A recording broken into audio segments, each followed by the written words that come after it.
Kenapa nggak bikin pengumuman aja, sayembara misalnya? Jadi ketemunya lebih mudah dan gak makan waktu gini. Pria 27 tahun itu menghela napas lirih dengan ide sang sahabat, setelah berkeliling mencari ke tempat yang lebih padat penduduk dari kota Jakarta ini. Gue nggak mau adik gue luka lagi. Lo tahu sendiri, kenapa bisa gue kehilangan sebanyak ini? Kedua orang tua dan adik bahkan cuma ninggalin gue sebatang kara. Lirihnya. Neil. Karen menepuk bahu sahabatnya. Gue tahu, maaf bikin lo ngerasa sedih. Daniel Gernada R, iya dia adalah kakak kandung Hasya Fayana. Mengejutkan bukan? Mengejutkan karena Hasya masih memiliki keluarga dan juga mengejutkan karena kakaknya adalah Daniel, guru muda yang menjadi musuh Damian di sekolah asramanya. Karen, sahabat Daniel yang berprofesi sebagai detektif itu memijat pelipisnya. Udah nyari hampir 5 tahun, sekarang ketemu disuruh nyari lagi. Keluhnya. Jangan nyari kalau nggak ikhlas.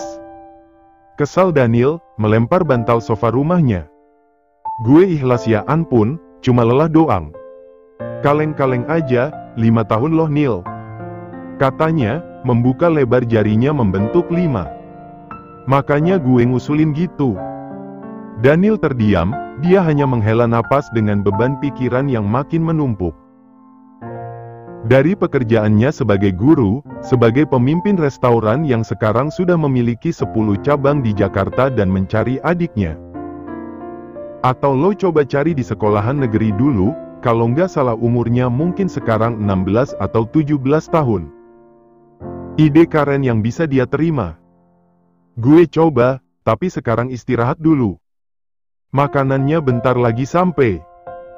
Karen tersenyum lebar, lo emang terbaik, tahu aja nih perut minta jatah dari tadi. Cengengesan. Tapi gue ikut prihatin, nggak tahu gimana kehidupan adek lo di luaran sana apalagi lingkungan Jakarta yang keras banget. Menepuk bahu sang sahabat agar kembali bersemangat, Karen tersenyum tipis. Di tempat lain, Dinda sedang bersama Karel di sebuah tempat makan. Karel menjemputnya depan rumah dan juga dengan izin Babe Dinda. Apa? Tanya gadis ini, masih menatap Karel. Bisa nggak, kita jangan bahas orang lain. Maksud gue, bahas apa aja asalkan jangan orang. Kata Karel hati-hati. Mau bahas apa emang? Bahas orang lain kan emang paling ampuh menghilangkan kebosanan. Dinda tidak salahkan, gosip memang selalu membuat semangat terutama bagi kaum wanita.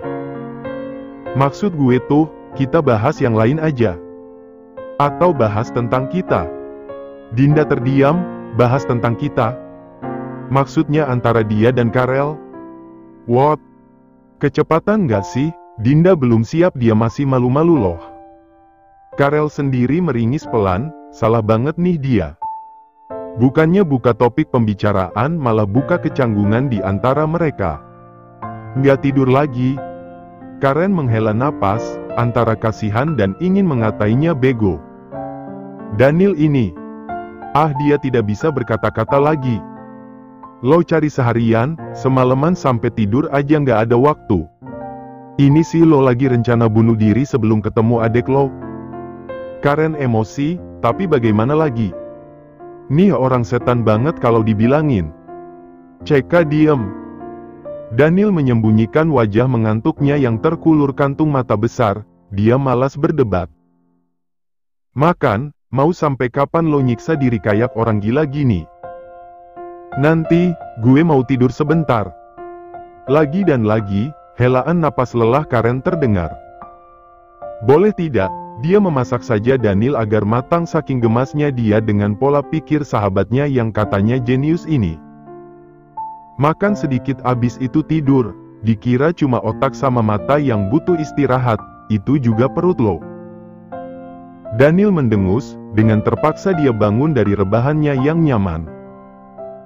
Siapa yang suruh lo ke rumah gue, pakai acara masuk tanpa ketuk pintu? Siapa suruh pintunya nggak lo kunci? Ya masuklah gue. Karen mengedipkan bahu acuh, duduk nyaman membuka nasi padang yang dibelinya dari warung langganannya di komplek perumahan Daniel. "Adek, lo nggak akan kabur, tenang aja. Kita cari sama-sama, tapi jaga batasan juga biar lo nggak sakit." Daniel hanya mengangguk acuh, masa bodoh dengan apa yang Karen ucapkan. "Jangan cuma ngangguk kayak orang tolol, dengerin nggak?" "Iya, bawel lo." Karen kasihan, sungguh. Dia sebagai sahabat sejati yang tahu seperti apa perjuangan Daniel menemukan adiknya yang hilang belasan tahun lalu hanya karena sebuah iri hati seorang tetangga. "Kalau adek lo ketemu, bisalah ya dia sama gue." Karen meringis pelan, begitu air mineral yang masih tersegel itu mengenai kepalanya. "Sialan, geger otak gue nanti." "Bagus," jawab Daniel gampang. "Minimal lo hargai gue lah, yang bantuin nyari adek lo gue, yang susah nyari sana-sini, ngumpulin informasi itu gue. Minimal rasa terima kasih dengan cara jodohin adek lo ke gue yang jomblo dari lahir ini." Daniel mendesis, "Gue bayar lo ya setan." Karen cengengesan, lupa dia. "Tapi kan siapa tahu bonusnya dapat jodoh. Dan lagi, kalaupun cuma lo satu-satunya laki-laki di dunia ini. Lebih ikhlas gue lihat adek gue jomblo sampai mati." "SSTT, sakit banget bang." Mulutnya diasah sedari dini. Katanya penuh dramatis, memegang dadanya sendiri. Daniel memutar bola matanya malas, dasar drama. Kembali ke sepasang kekasih yang sedang dimabuk cinta itu. "Sayang," panggil Damian. Hasya menyerit dalam. Kenapa nada suaranya tiba-tiba berubah serius, jadi takut kan dia? "Kenapa? Ada yang sakit?" tanya Hasya, ingin melepaskan pelukan mereka tapi Damian menahannya. "Menurut lo, nikah muda itu gimana?"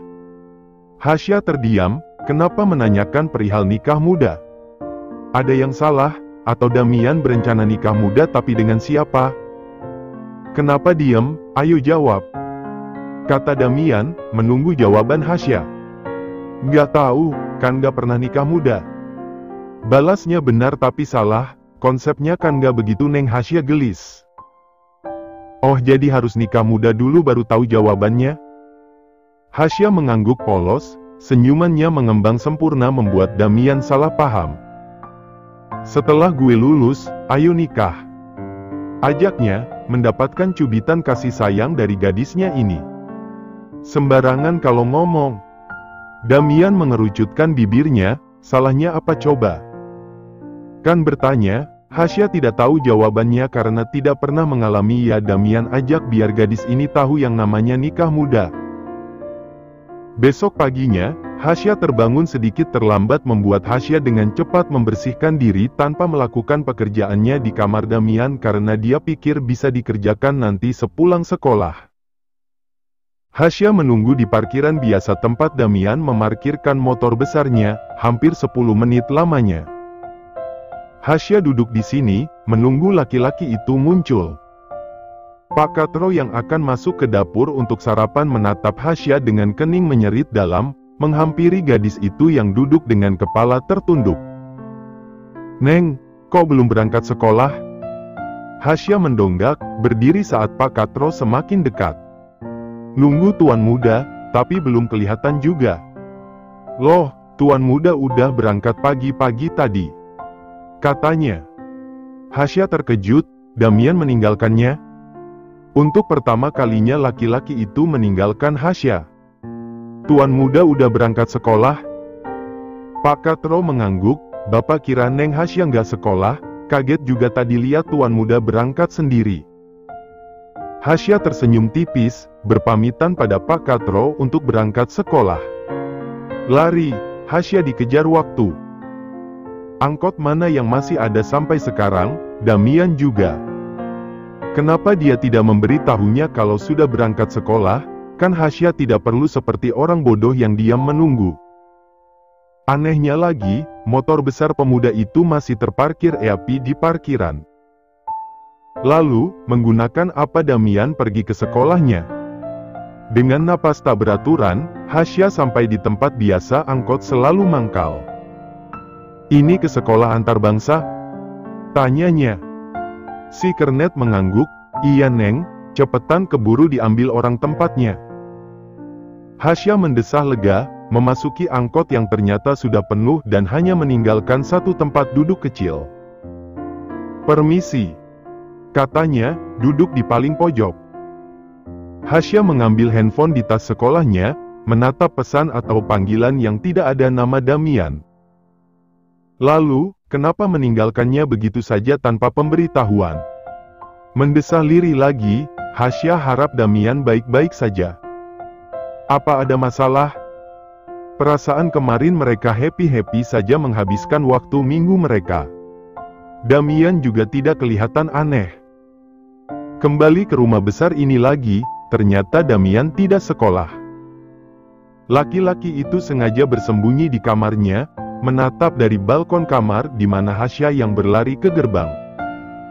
Meninju tembok, Damian benci akan kelemahannya.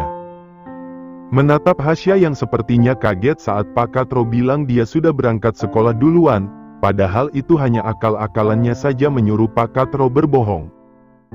"Sorry Sya," lirih Damian. "Ada apa nak?" tanya Abraham. Damian berdiri kaku di depannya, pemuda itu menatap ayahnya dengan angkuh namun tersirat kerapuhan di sana. Membuat Abraham bertanya-tanya akan keadaan pemuda ini. "Kapan kepindahan gue ke Australia?" Abraham terkejut dengan pertanyaan itu, bukannya kemarin Damian begitu menentang keras akan lanjutan sekolah ke Australia. "Duduk dulu," kata Abraham. "Bilang, kapan gue ke Australia?" Katanya masih kekeh. "Kamu duduk dulu Damian, tidak sopan berbicara berdiri seperti ini." Damian mengalah, duduk di depan Abraham yang kini menatapnya serius.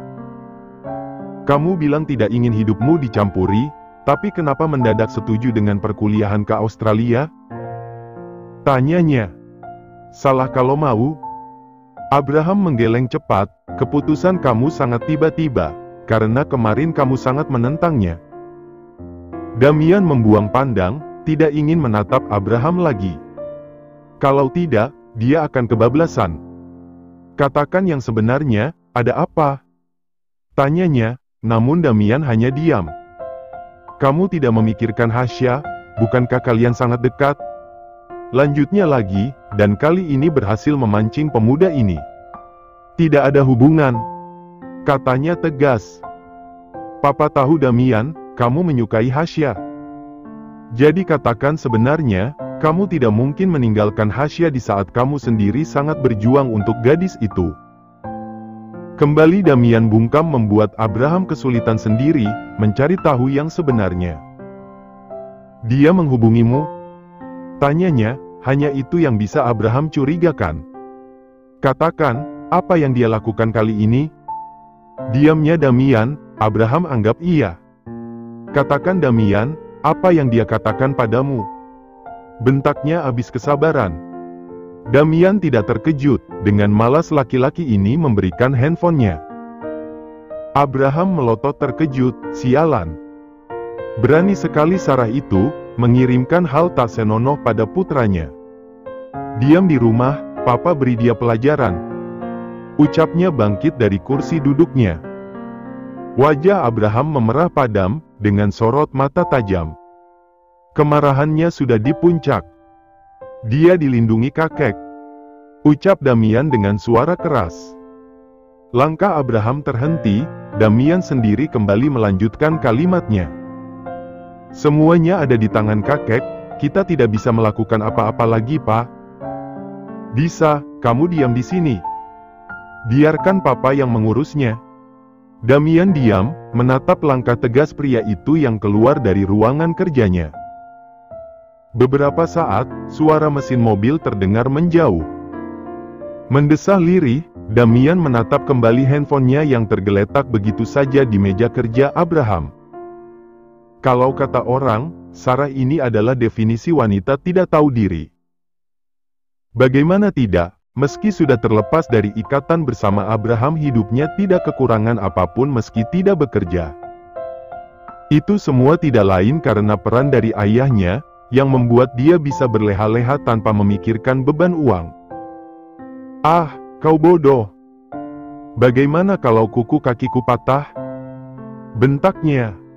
Maafkan saya nyonya. Ucapnya menunduk takut. Maafkan kami atas ketidaknyamanan Anda nyonya, ini karyawan baru yang bekerja belum genap 1 minggu.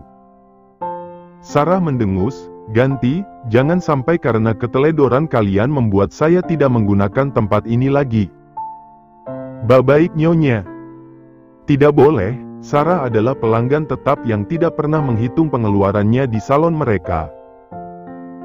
Sangat merugikan kalau hanya karena satu karyawan baru, pelanggan tetap yang setia berubah haluan ke salon lain.